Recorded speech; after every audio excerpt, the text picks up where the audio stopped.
The priesthood is described by St. Thomas Aquinas as a living instrument in the hand of God. Not one that he was forced to choose, but the one that he desired.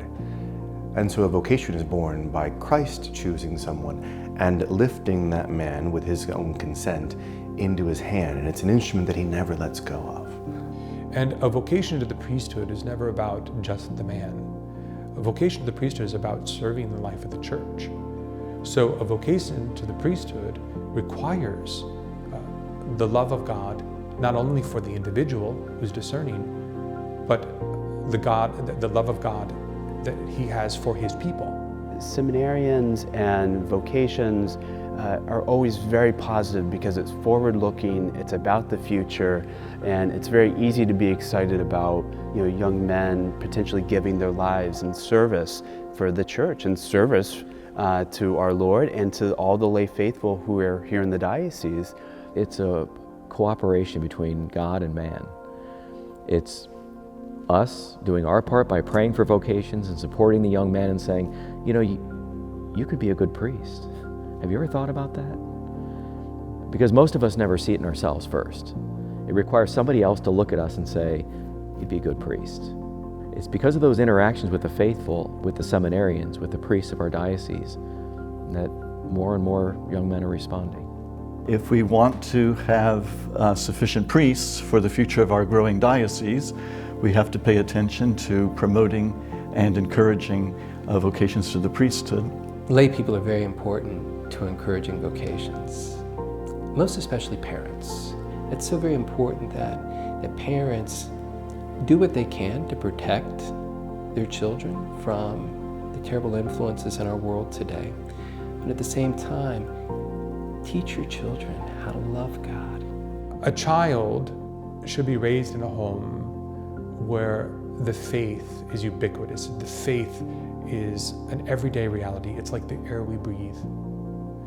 This context creates the best context for a young person to be able to discern God's will. It's a great blessing, I think, to have fathers and mothers and grandparents who are supporting vocations in the diocese. I'm convinced that those of us who are called will never be as fulfilled in any other place, any other vocation. In my parish, we pray a lot for vocations, and I was just reminding them, look, your prayers work. You have prayed for vocations, you have asked the master of the harvest to send laborers into the vineyard, and surprise, he does. It works. I think the beautiful thing about it is the parish really embraces the seminarians. They pray for them, they encourage them. The seminarians also can promise to pray for them, and they do that.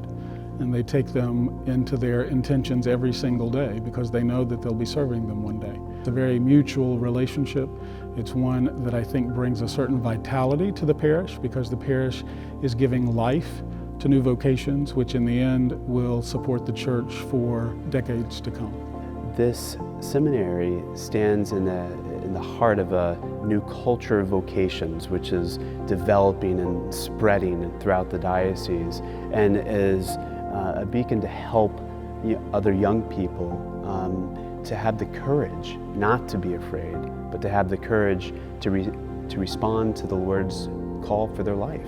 It is said that if a diocese can produce these special vocations to the consecrated life and to the priesthood, is a sign of the vitality of the diocese. So it's a good sign that we do have many vocations being produced in our diocese.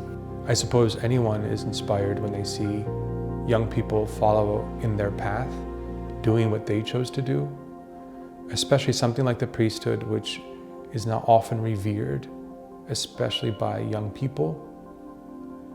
And so when I see them and I see what they're looking at through their eyes, it's just unparalleled. I'm inspired, I'm humbled, and I'm grateful. These are great young men who have grown up in a very confused world, but nonetheless have found the light of Christ in their life, and through all the noise of this modern world, have found the whisper of the Lord's voice with their vocations. And there's every reason to hope for a bright future for the church in the Diocese of Charlotte.